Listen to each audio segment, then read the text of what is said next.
So, yeah. Now Is that you a know mic? how the sausage is made. Ah. Yeah. I bought a microphone. I'm staring at it. I don't use it. Are you seriously? Come on Yeah. now. All this That's sweet audio you've been hearing for 18 episodes. yeah. Just just the old MacBook Pro. Well, at least it's a pro. I've got an Air. Let's play this Oh. game. Who's got the oldest computer? Mine's Oh, pretty old. I don't think it's me. I think I got this 2 years ago when I left Food Network. Oh, there you go. I got this. It was like the summer of 2016, and the model is in early 20. It wasn't like, you know what I mean. It had been on the shelf. It had been on the shelf. Sure, sure, sure. It's still hanging in there. I mean, yeah, we haven't had any issues. Oh, Yeah, you're getting a little glitchy. No, I'm just kidding. I'm just messing with you. that's messed up. That's really Yeah, I'm now sorry. that you know. That's like looking at a man's bank account and then questioning his life choices. I do it all the time, frankly. Yeah, I You do. look at other men's bank accounts. No, mine. Yeah. Got it. I guess it's different when you're just, You didn't judging have a home yourself. computer, did you? No, we did. We did. My man, talk about. Yeah. I not only did I have a bad home computer, but I think it's really reflective of my dad just not really seeing technology for what it was. I think he looked at technology as someone who bought electronics in maybe the 70s. You're like, oh yeah, let's get that thing. And that's it. Like, we're done. Yeah, yeah. Like, we bought a VCR. We don't need a DVD player. We're just going to ride that out. No, I mean, I'm like, but that was in 1985. Our computer came from a Radio Shack. It was a Tandy.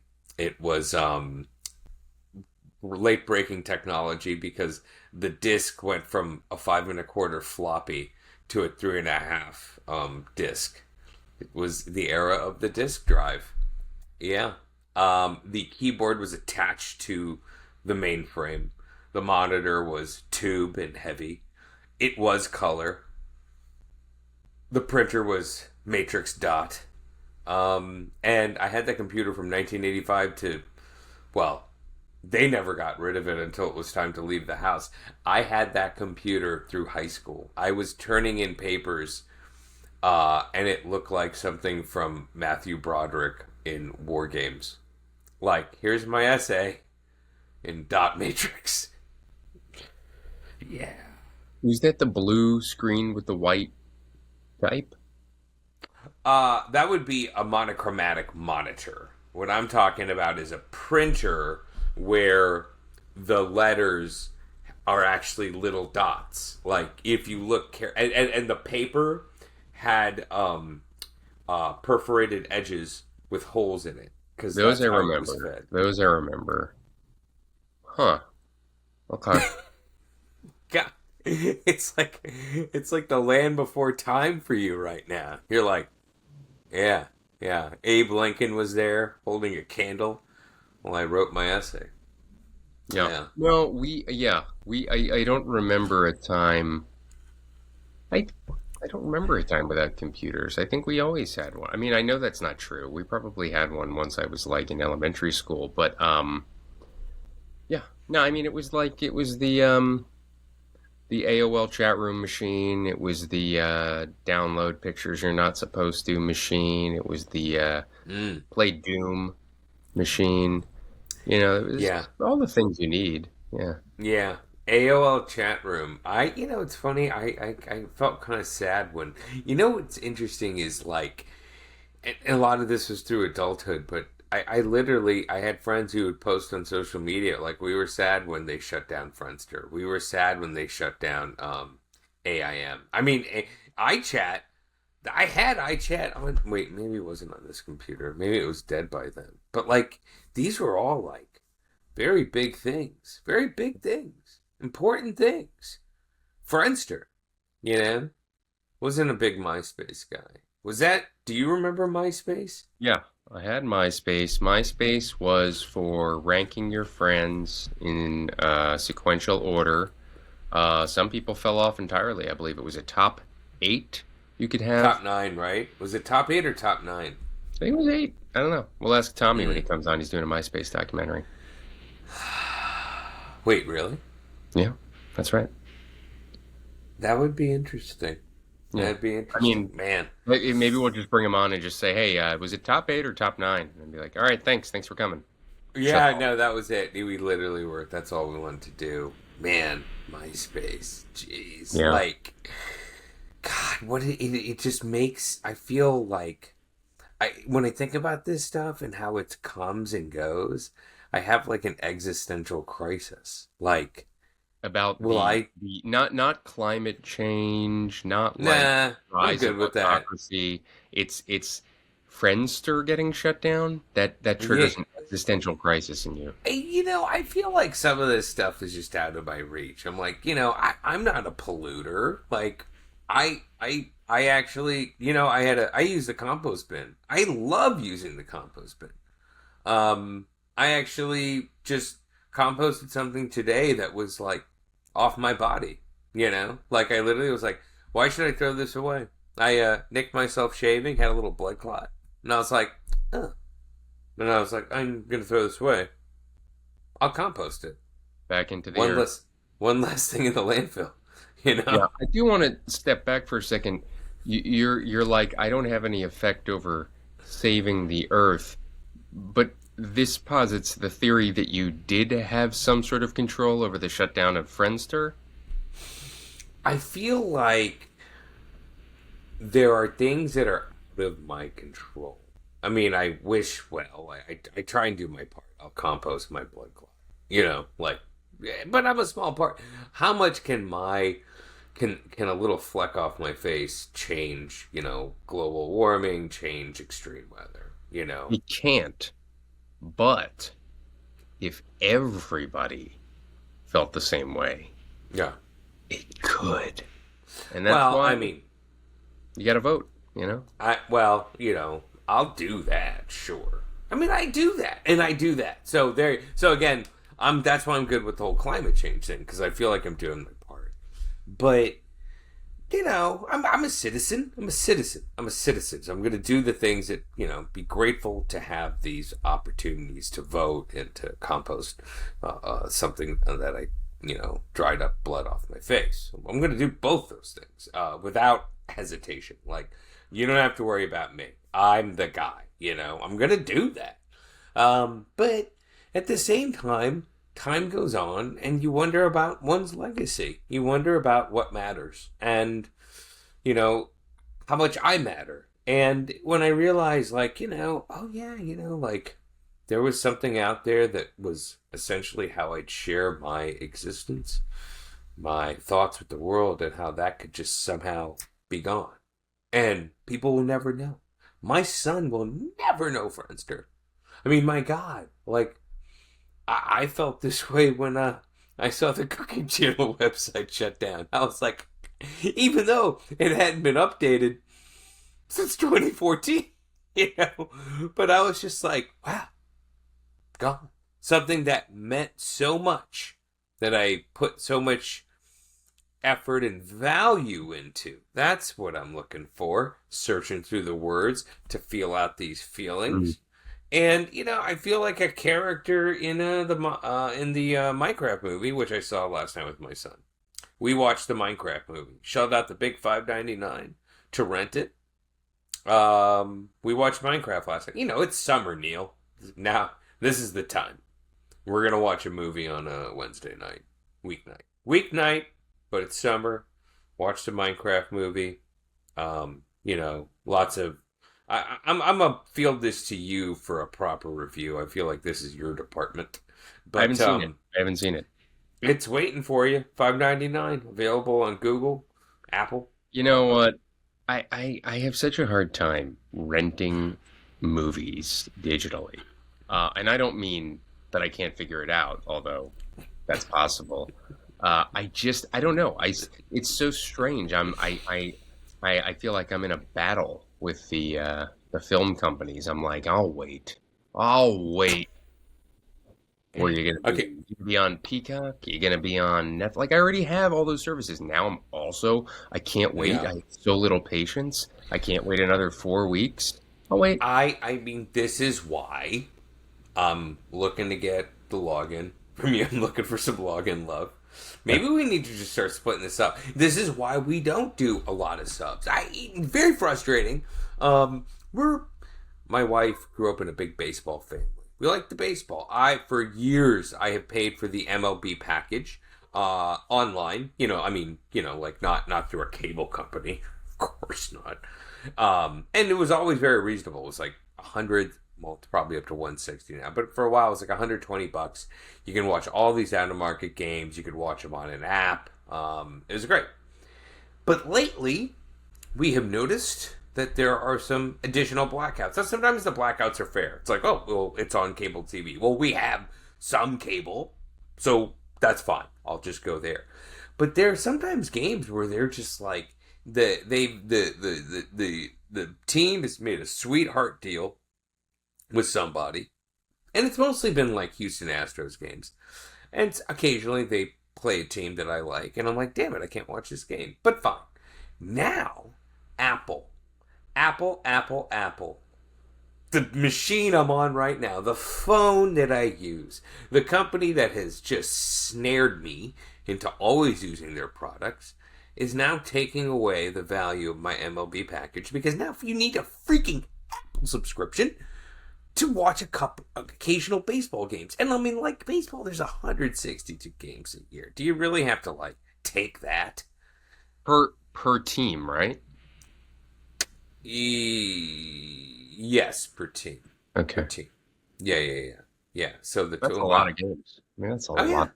162 games. 162 games, and now Apple is getting in on it. Like, come on. Why don't you stick to your Steve Carell, your morning show, and I don't know, Lasso. Do you pay for Apple too? Yeah, we pay for everything. We're idiots. I mean, I understand. If you've got everything, you've got Paramount Plus, Yeah. Peacock. Yeah. Peacock's you're a peculiar man. I mean, what's on Peacock? Like, what's really on Peacock? Traders. What's that? Is Um, that good? my wife likes it. Uh, All of the Real Housewives unedited. You can hear them curse and no bleeping. I mean, I tell you, I would not, even though it's not the show that I'm exactly invested in, um, uh, I would love Andy Cohen's job.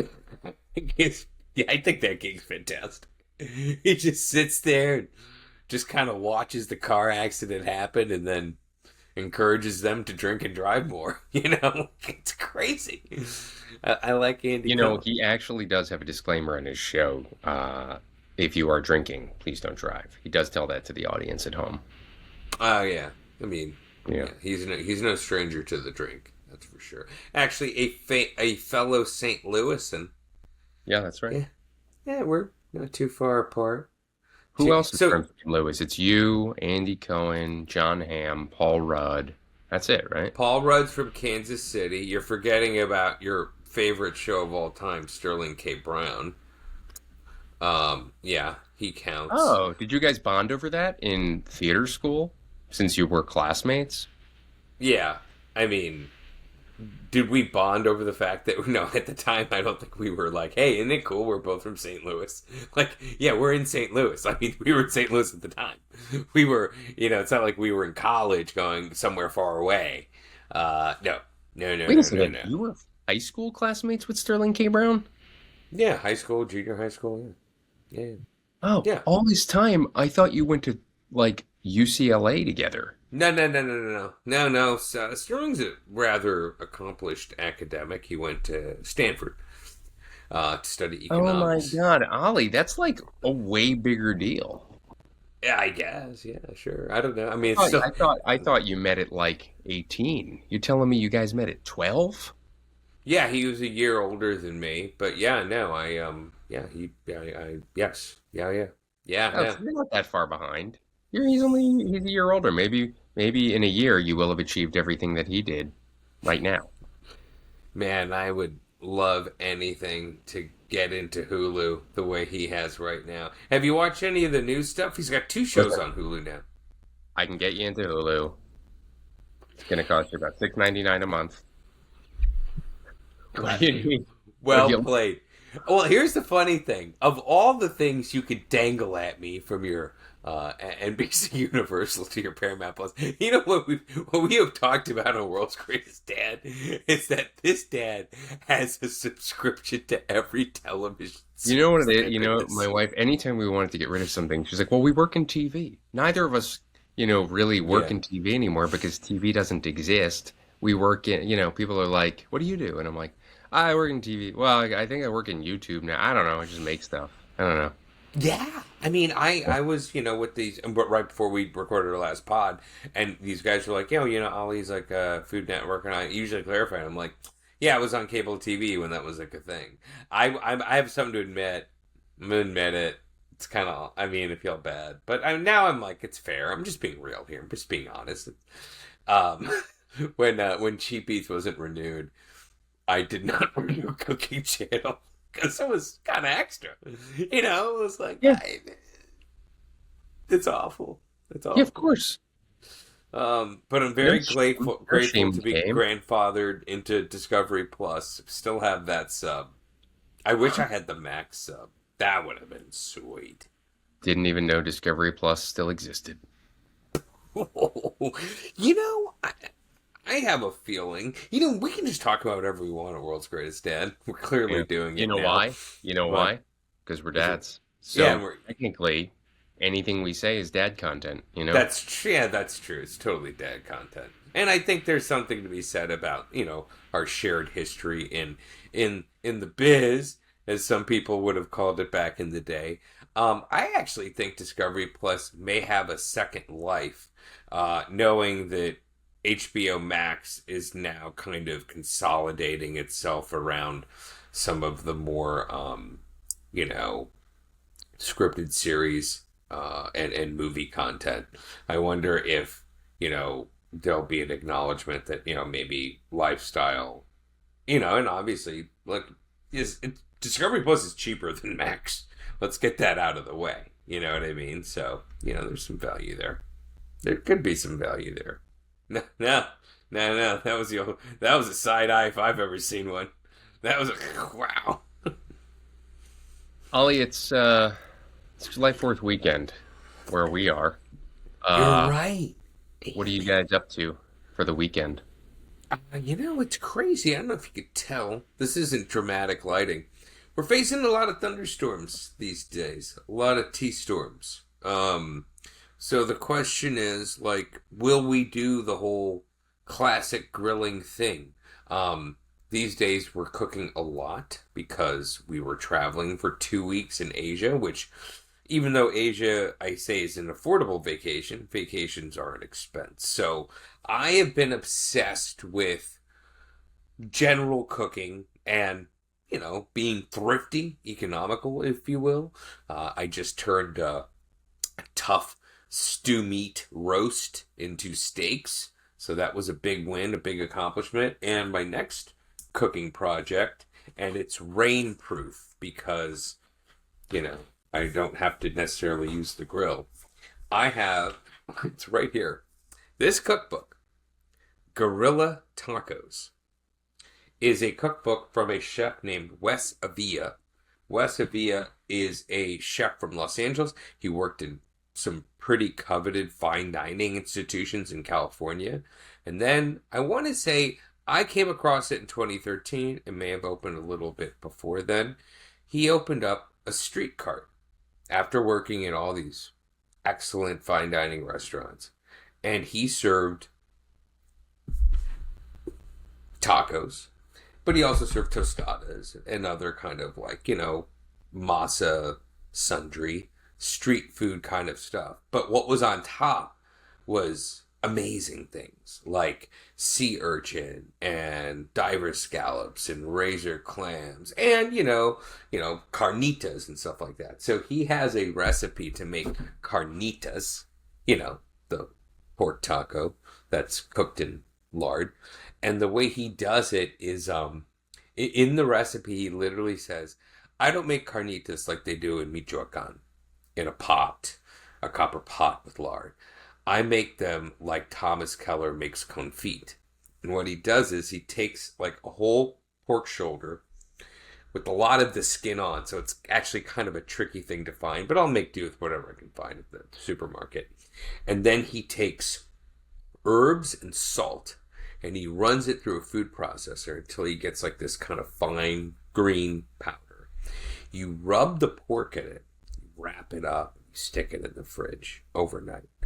Then the next day, you take it out, you rinse off that salt, and then he puts it in an oven and he roasts it. But here's the thing, he roasts it by, sounds crazy, but he wraps it in plastic wrap.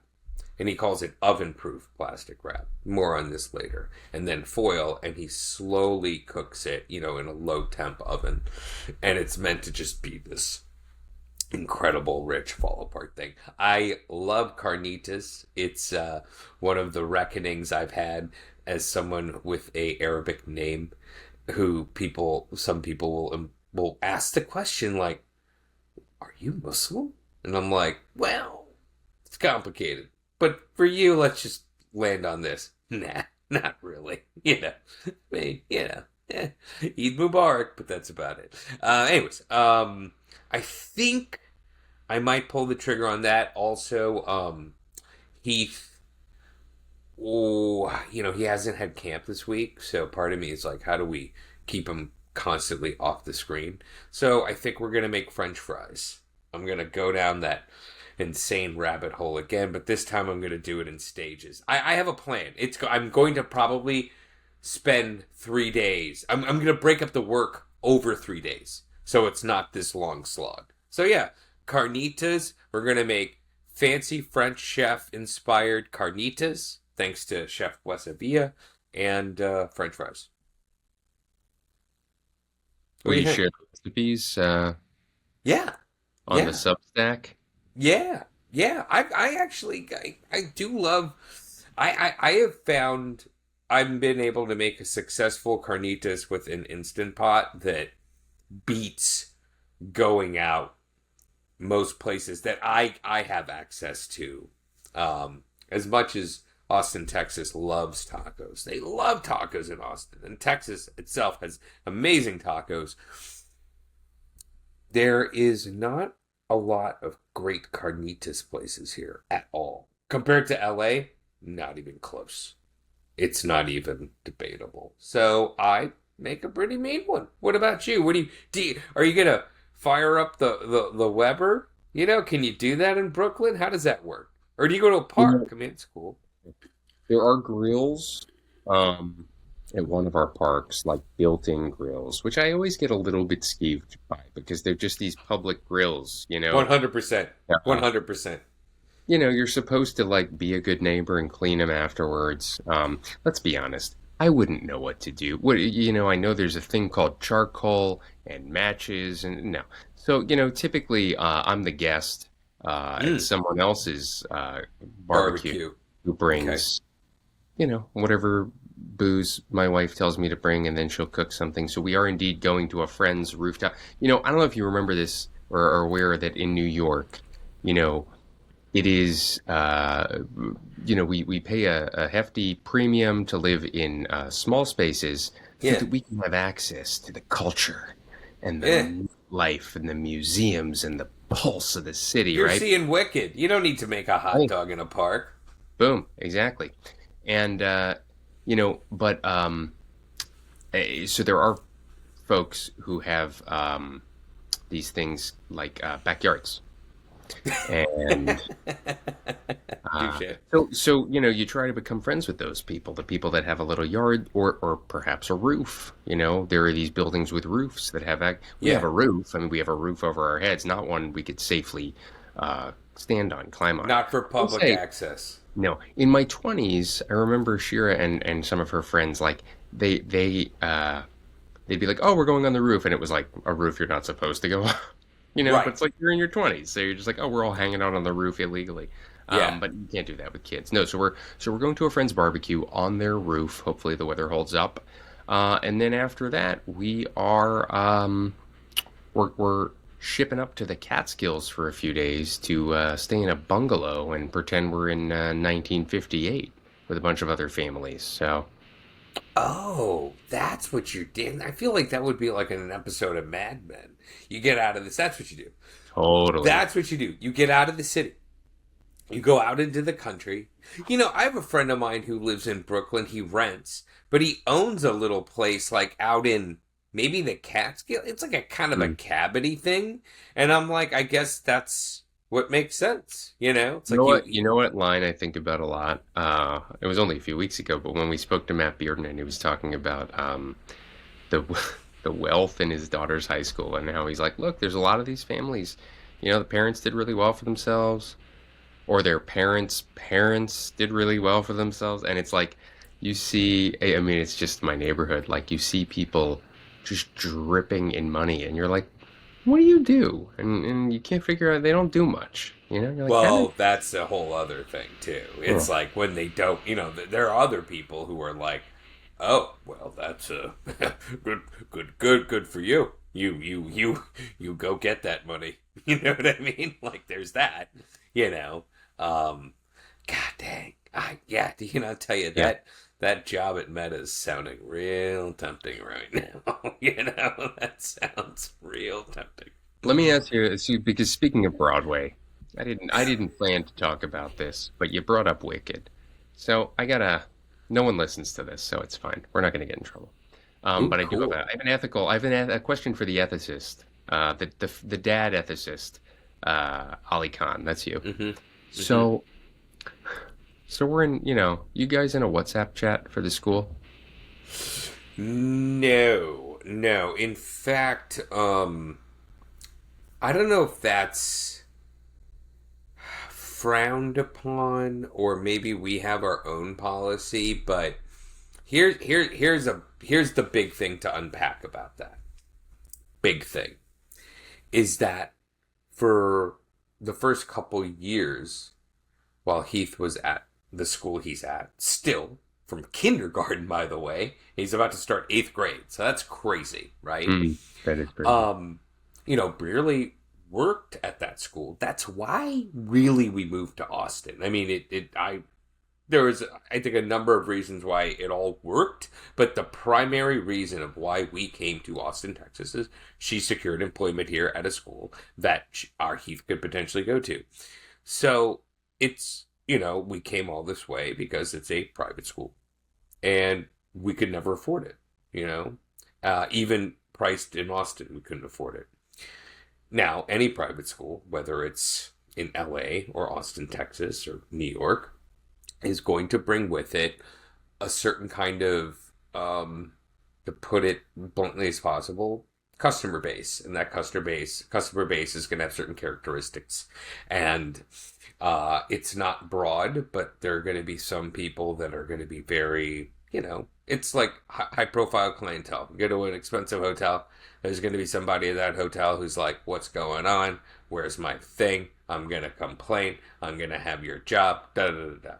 And we found ourselves in a precarious situation because she's an employee of the school. And also for me, like, like I'll be blunt, like, and I still feel this way. I'm friends with the help, my friend. I am. Like, I relate to all these people, and you have parents stuff like that who just they don't view those people as they are I hate to say employees, but people who work for you or work, for a service, they provide you a service, right? And so we found ourselves watching how we would interact socially because you could hear things you don't want to hear. You know what I mean? And put yourself in a position where it's like, this is my employer or these are my colleagues and stuff like that. So we have always shied away from it. And also, I feel like certainly in approaching part of the reason of doing this dad podcast is the difficulty of dealing with adults that you would never deal with, but you do because your kids share some sort of activity, shared space. They go to school together. And I feel like it's just problematic and troublesome. So I try and keep away from it. But it sounds like you're in the jungle. So let's hear about that. Yeah, well, we've got a healthy WhatsApp group. Uh, That sounds vicious. and That it's sounds actually, vicious. it's not, it's pretty positive for the most part. It's, hey, did anybody get the homework back? I can't find it. Hey, what are you guys doing for after school this year? It's a lot of sharing resources. Share. Did anybody, sign up to be a chaperone? Like it's pretty good vibes. What happened was this. A classmate of my daughter who's a first grader, a rising second grader, because it's summer. Uh, a peer of hers, the mother said, "Hey guys, my son had perfect attendance this year, and as a result, the city gave all the kids with perfect attendance 2 tickets to Aladdin, the Broadway show. Unfortunately, we can't use them. Would Hmm. anyone like the tickets?" That's how it was framed. Would Okay. anyone take them? Uh, my wife replied immediately, "We love them. Thanks so much." You know? So now the next day, she says, "Hey, I have a thing. I need you to go grab these tickets." So I text the mom, "Hey, I'm waiting outside. I can come grab the tickets from you." And and she comes over with her son, and I'm standing with a friend, another parent, and I look at the boy and I say, "Hey, thank you so much. Zeke is so excited to see Aladdin." And his mom looks at me and goes, "Oh, Cece's not using the tickets?" And I was like, uh, because we had kind of decided, Zeke never really gets to go to Broadway shows, and I think he would like this. And Okay. um, and it was that moment of like you thought she was gonna like pull it back, You're like, "Give me the ticket." Wait a So minute. But did it matter? Like, I mean, don't. here's the thing. So this happened. I feel so uncomfortable. And then my friend makes a joke. They're just going to drop the kids off together. The kids are going to, none of the, whatever. I have the tickets. And then I relay the story to my wife, who says, "What are you doing? You just say thank you. Why are you giving too much information? Why are you just," and I'm like, I I do. I talk too much. Why can't I just say thank you? Now, I didn't know that there was a side conversation where my wife told this woman, "Ah, thank you. Cece's gonna love it and have so much fun," or whatever. And then we decided, "No, we'll bring Z." So, this is a lesson to me and probably all the dads out there. When you are sent on an errand, you just say, "I am here to pick up the thing, to Mhm. retrieve the item. Thank you." That's it. I'm Shut still your having a mouth. tough time understanding the importance of one kid going versus the other. She You didn't say, know? "Would any other first graders like it? Would anyone Yeah. want to take these?" I'm Also, really confused also, about the here's the other thing. conversation. Yeah, Here's the yeah. other thing that my friend made a very good point. He said, "Perfect attendance, you know what that means. They sent the kid to school sick. Come on. You're to be rewarded for infecting our children?" That's true. I know. If any, yeah, that's yeah. I mean, there. Well, I mean, what's crazy is it started off innocent enough, and now there's more holes in a block of Swiss cheese. I don't know what to say. Like, if anything, Yeah. it's like I wouldn't even accept the tickets. It's probably covered in All right, germs. I got another one for you. So Shira takes him. and I'm getting real time texts at intermission.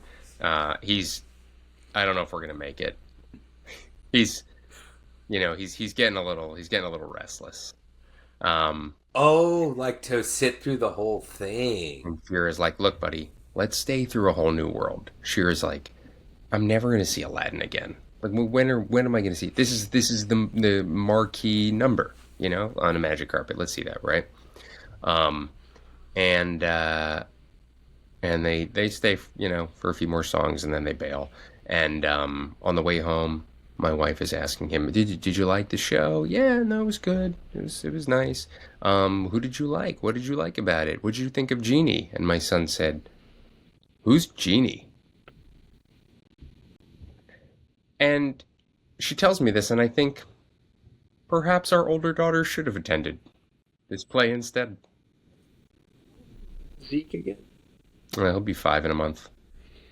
Yeah, that's a tall order. How long is this musical? I don't know. But it's Aladdin. Come on, it's like it's not, Waiting for Godot. Well, It's yeah. Aladdin. It's Yeah, not Rent. dude, that's something a theater major would have a tough time sitting through. You know what I mean? It's just, dude, we're in the doom scroll era, baby. You know what I mean? No, There's no, no.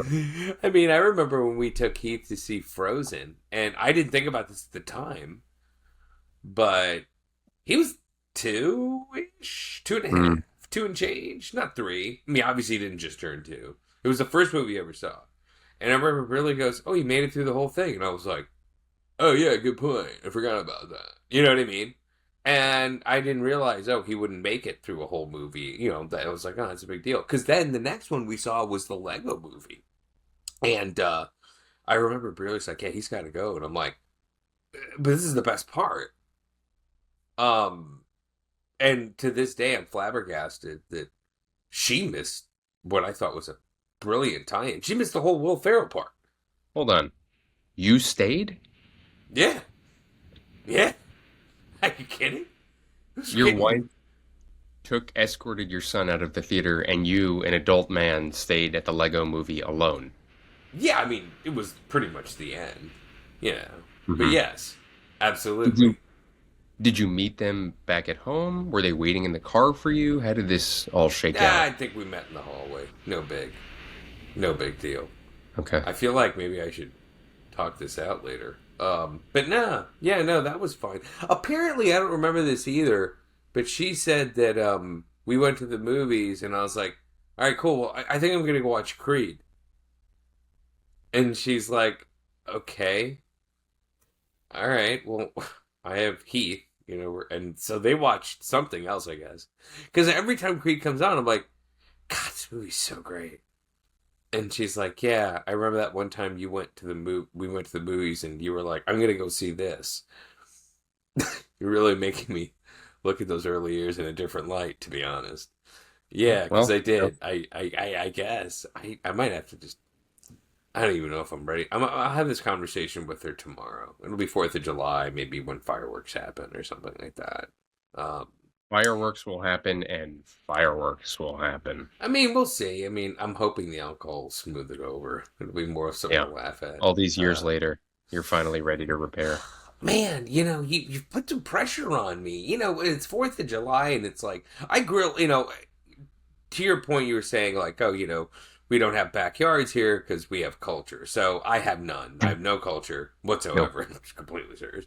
I'm just, I think we might see a soccer game. We're in the jersey right now. I'll have to wash it. Gonna see our soccer team on Saturday. But, it's weird. It's 4th of July, and I'm like, oh man, I should, like, make hot dogs and hamburgers. And the thing is, like, it's just three of us. Like, when I grill, I'm doing it for the most practical survival reasons. We have, you know, times are lean. Everything's expensive. It's expensive to just casually go out to eat. It's way better to kind of have a to take a international vacation and spend your money than to just go, oh, let's DoorDash something and spend $100 on something that's worth 40, maybe.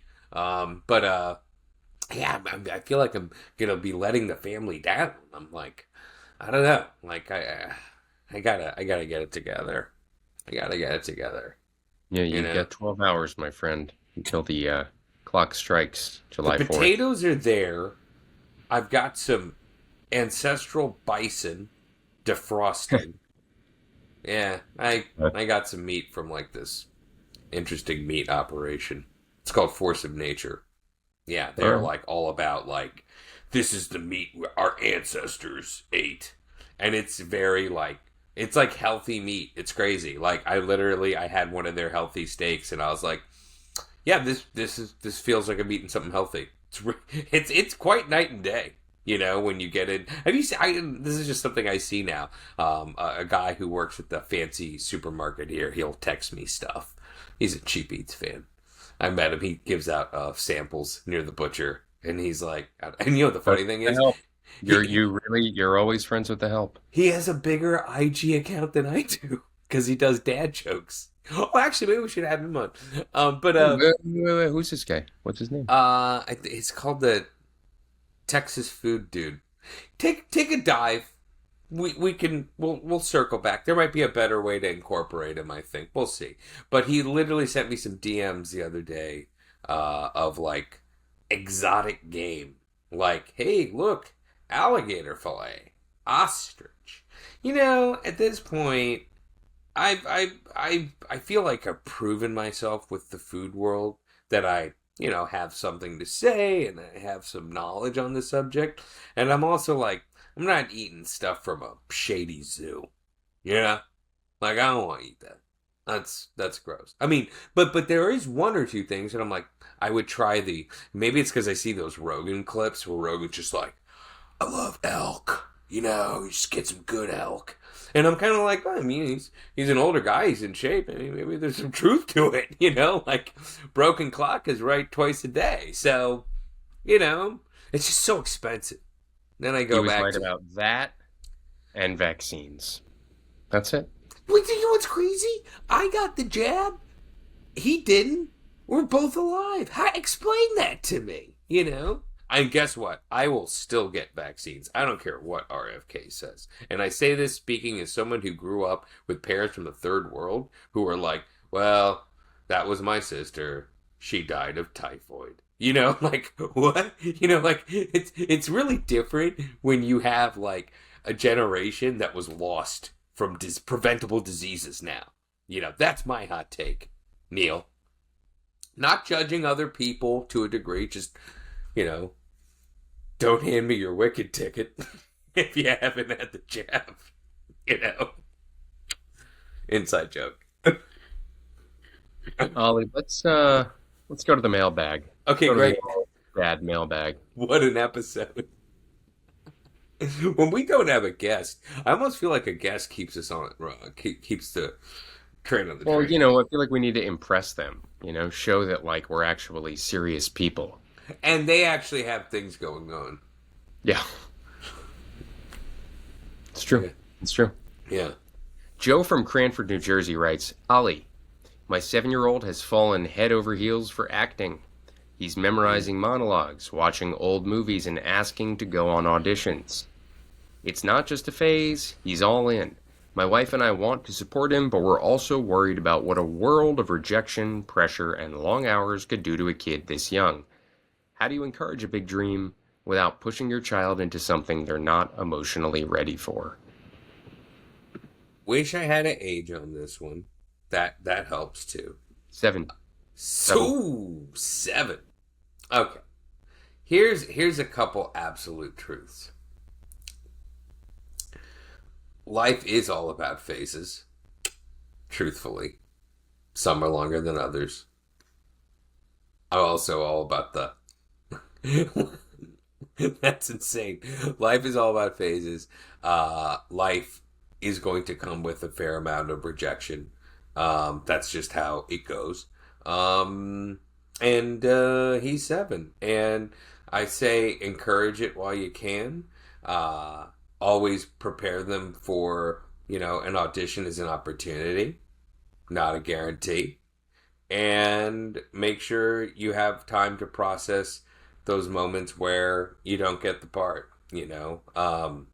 I have a lot of real world experience in being in the shoes, hearing the war stories, and also, like, I worked in casting for a little bit too, and you know, a 7-year old won't understand this, but it is. I had an old teacher, auditioning teacher, say once, when you go to a callback, there's 10 people in the room, right? 3 of them can all do the job just as good. There's not going to be a difference, but only one gets picked. And that's when it becomes like, I just don't know if we want a redhead for this part. He's out. I mean, it's literally just that. There are times where people get the job, and it was just something random that happened in the moment. But that's the thing, is like, you're literally setting yourself up for a shortage of opportunities. It's just the way that is. I remember I caught a great line from Tim Dillon. He said there just aren't enough jobs in entertainment. That's an absolute truth. And one of the best examples, and it's not a promise of success, but it's just a reality, is Patrick Adams, who's most known for the show Suits, right? So Patrick, actually, couple things to unpack here. I watched him in a play in 2004. He actually went to my alma mater. He graduated, or he went to school couple years after I did, almost a full 4 years after. And I remember watching him going, yeah, he's a good actor. You know what I mean? And, you're watching some play in Hollywood, shabby set. You know what I mean? Most of the time you see these things, they're terrible. And I remember going, this is a pretty good play. And yeah, this guy was pretty good.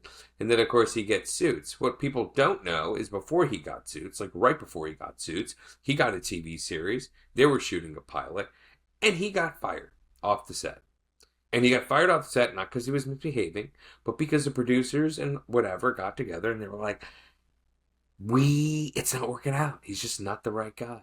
And more famously is the story about Harvey Keitel, who was supposed to be in Apocalypse Now, who, same thing. Coppola was like, this isn't working. Sorry, And he got paid a really nice check. He got $1 million not back in 1978 or whatever it was, and left or whatever. So, like, it can be pretty savage, but for everyone who makes it, everyone who has had success, and there's not that many in terms of the full reality, there will be a fair share of those scars, and that's just what it is. And if your kid loves it, he will eventually learn to accept those parts of it and still do it anyways. So 7, you got a couple weeks before the next phase kicks in. But yeah. I mean, there's so many. Man, I remember whatchamacallit, Jason Bateman, when he won Ozark, for Ozark. He got up there and he's just, he said it was one of the most amazing things I've heard an actor say. One of the most generous statements ever about the reality of this business and rejection. And he was like, there were plenty of years where I wasn't here, and then I got a job again, and it was Arrested Development, and I'm so grateful for that opportunity. And then more stuff started to come in, and his parting words were, if you're sitting at home and you're watching this, just know you're plenty talented and you are a job away from being here. So that's the reality of it. It's hard. It's a slog. But the people who've had success weather those scars. They wear them and they still do it. So that's kind of the big reality. It's an amazing thing of perseverance. And we'll see. You know what I mean? We'll see. By 8, you should see some dividends. What is isn't there a Jackie Gleason fund? No. Who was the Jackie Coogan? Coogan? The Coogan Law? Oh yeah, yeah. Totally. Yeah. You can't have sleaze parents like myself living off the old. Yeah. It's kind of funny you say that, because I was 2 degrees away from knowing both Jason and Justine's dad, Kent Bateman. Yeah, it was Hollywood days, You always meet somebody who's like, oh yeah. How did you meet Kent Bateman? I didn't know him, but I knew a guy who, was just doing a lot of stuff with this guy Kent Bateman. He was like always one of those names on the radar, like, oh yeah, Kent Bateman, Kent Bateman. He goes, yeah, Jason Bateman's in. Now keep in mind, this is like this day myself. This is like the late '90s. You know what I mean? So this was pre-Arrested Development, but after Valerie slash the Hogan Family and Teen Wolf 2. So like even that was not quite the marquee name then as Jason Bateman has become now, which is kind of crazy. Ageless, he doesn't age. Isn't that amazing? How is that possible? Thoughts on that? I don't think he eats much. I mean, I just even the gray, like this gray. I don't know. I imagine I think he has a colorist. I guess I spent some time in the chair. Spent some the TV gods, the production people. They put me on that path 10 years ago, and then eventually I got to a place where I would kind of keep doing it, and then I'd see certain pictures, and I was like, I look like that guy. You know what I mean? I'm like, yes, yeah. I was like, I don't like that, dude. You know what I mean? I'm like, this is, like, yeah, that was the hard part. You look at that hair and you're like, dude. Like, eventually, especially when you're fresh, there's 3 phases to it. One is you go in, you're like, I guess we'll do it again. You get the haircut. And when you're not doing it regularly, like if you're not regularly on set, you're like, uh-oh, I better do it again in case a gig pops up or whatever. And so I would do it, and at first you'd be like, wow, I do look different. It does make you look different off that initial impulse. But then I'd see pictures of it, because it doesn't last. So sometimes they can cake it on too much. The hard part is like, try and make it a little less, a little more natural. And I remember I just see some pictures and I was like, it just looks separate from this. You know what I mean? So I made a decision in 23 to let it phase out. And then I remember getting a haircut at the top of 24, and a friend of mine who cuts my hair sometimes, she's like, whoa, your hair. I'm like, yeah, surprise. It was there the whole time, Neil. In fact, when we met, I was still covering it up. Oh my God. Yeah, when did you start going gray? I mean, they started noticing it in little bits, like on the side, like a little bit in Because that's where I'm at. I'm 40, and in the aggregate, it kind of still looks like jet black, I think. But you see, I don't see it. The grays are, they're there, baby. Oh yeah, I mean it's not much. You can't really. It's not reading on camera, which is obviously the whole point, the key. But no, they would give me a light highlights, I guess. If I'm hosting the new Cheap Eats reboot, by the way. I didn't tell you. Oh, daggers in my. You know what's so funny? In the weird times where I'm like, what if that did happen? And then I'd be like, and what if that did happen? You know what I mean? You're like, is this? Wait, 5 people would watch instead of 12? I mean, come on. I mean, lest we forget, those 12 are who we're banking on. That's at true. least 8% of that, to come along on this ride. But yeah, you're right. But no, they started in 2014. They were like, when we were putting the sizzle, they wanted me to do, the production company, they wanted me to, and I told a guy this who cut my hair, he's like, yeah, they want me to rinse out the grays in my stubble. Not beard.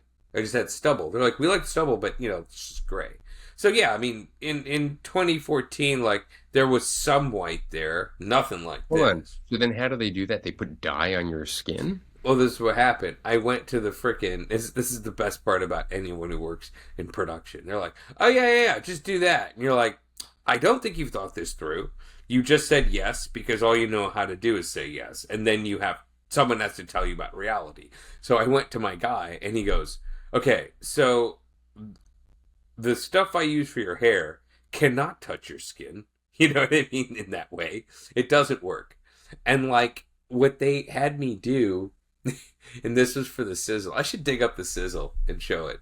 We should use that. But and this actually works as a trick for hair if you're like trying to just cover up a little bit of gray. You can do this trick. Mascara.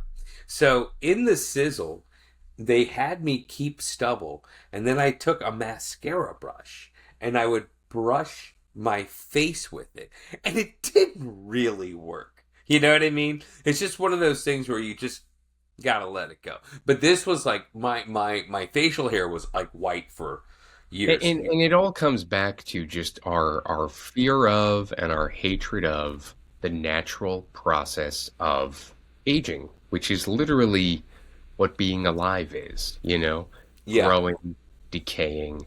And so what it boils down to is some suit in the Chelsea Market office at, Food Network / Cooking Channel going, I don't like the gray. Can you tell him to dye it black? It's like, just let him be the yeah. human being that he is. I mean, I think like just like what we were talking about with the person. I love how we've unpacked one question. Amazing. Sorry, mailbag. It's still gonna stay full, but it does come down to like those fickle little things of like maybe not this, maybe not that, and then I think what's kind of funny is like in this new era where we're not necessarily burdened by gatekeeping because now it's the algorithm. You know what I mean? The algorithm has now replaced the 7-8 people that would be the deciders. Sure. And yeah, it's yeah, now it's like maybe who cares? I don't know. But it is funny though. We do value kind of, that we value what's simply skin deep. Like perfect example, we talk about Jason Bateman. He looks so young. You know who does not look young? And it's awful to bring it up that way, but we're just talking about it in a not as a human being, a person. But Justine Bateman, who was she was a ingenue on Family Ties. I'm sure she's a beautiful person. I don't know her, but she's one of those people where you'll see those pictures in social media and people will be like, oh my god, like because she didn't have plastic surgery like a lot of other people do. Yeah. I have a feeling they're not on speaking terms. Is that what you're hearing? Maybe ask Sterling K. Brown if it's true. That You know Jason what? and Justine have He was lost. at when Jason Bateman gave that speech about Ozark. Sterling was there. It was the SAG Awards. It was the SAG Awards, and I remember they cut to Sterling K. Brown, Kelby. That's how I know him because I know what the K stands for. There you go. Or if you're a true fan, probably knows everything. Maybe the Wikipedia page tells you. But I remember Sterling was just like, "Amen." You know what I mean? Just like he knew that.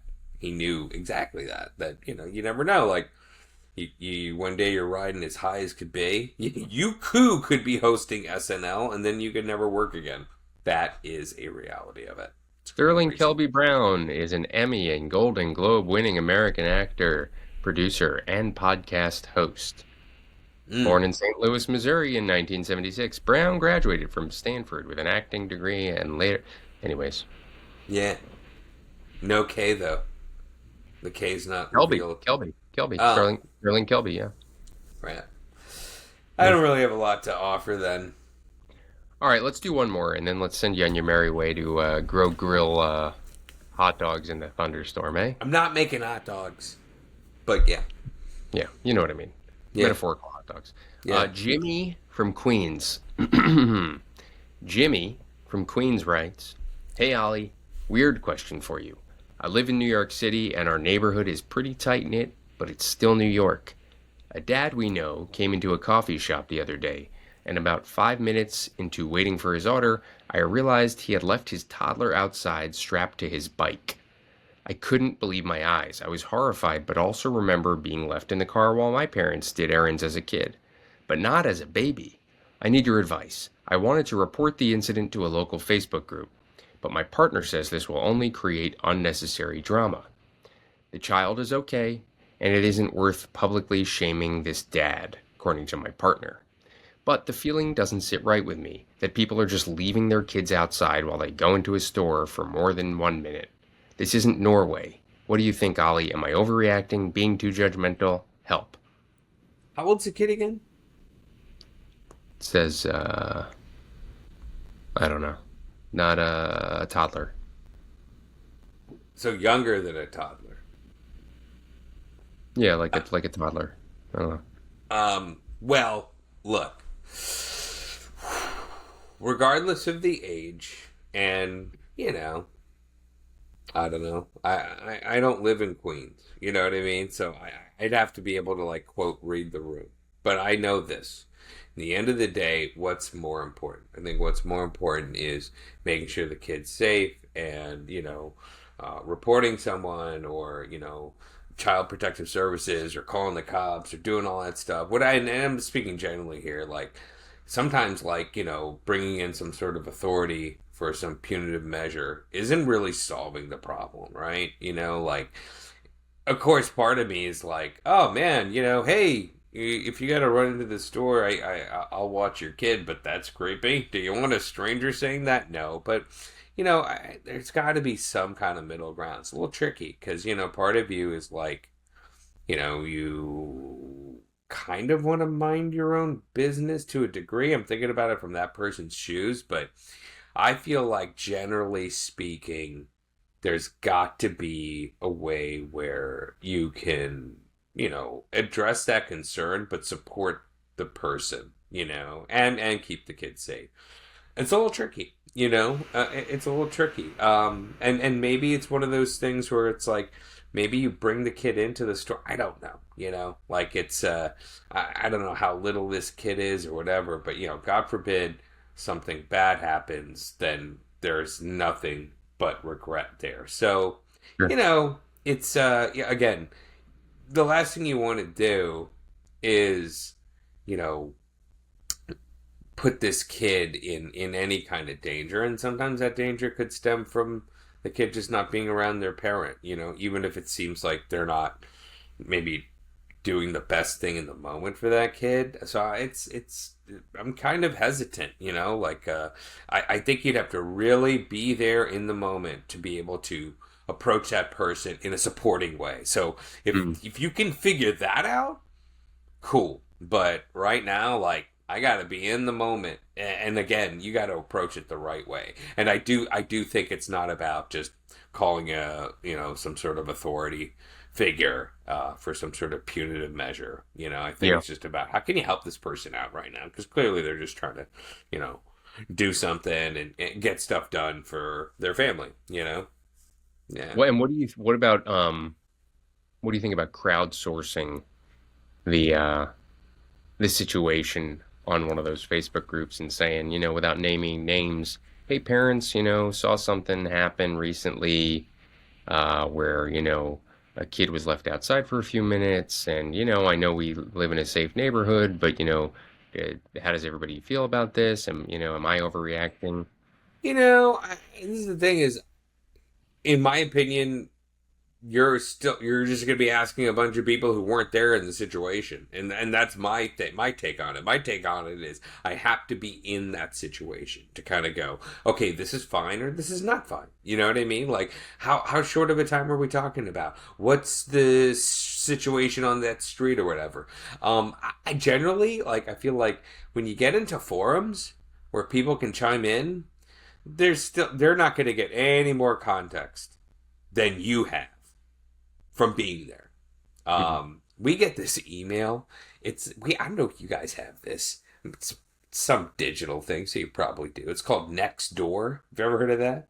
Yeah, I'm not on it, but my wife will sometimes go on it if we hear something loud. Yeah. Exactly. Exactly. If we hear something loud, and let me tell you, my friend, it just becomes these like message boards. It's like Reddit, like you if you post this on Reddit, you can see what people can be like when they don't have the appropriate context. I think we have enough freaking talking heads trying to make important decisions without really having appropriate context. So that's my hot take. I don't have the right context.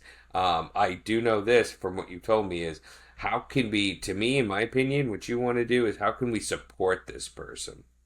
You know, how do we support this person? How do we support this person? And by ensuring their child's safe, because obviously I think that's what everybody wants. So there you go. Next door. Ooh, I heard a bang. Let me get on next door. Next door. My God. People go off the rails there, baby. You know, they go off the rails. I guarantee you put that on the Facebook group. Look what they say to us. And we're just two guys who talk about nothing. True. Under the guise of saying we're the world's greatest dad. And we literally talk about nothing. You know? And so are you, listener. Yeah. Yeah. All right. I'll see you next week. Yeah, yeah. Yeah, yeah, yeah. Yeah. Do you have any 4th of July? Was raised dad, he's a was raised dad, and he calls it boy.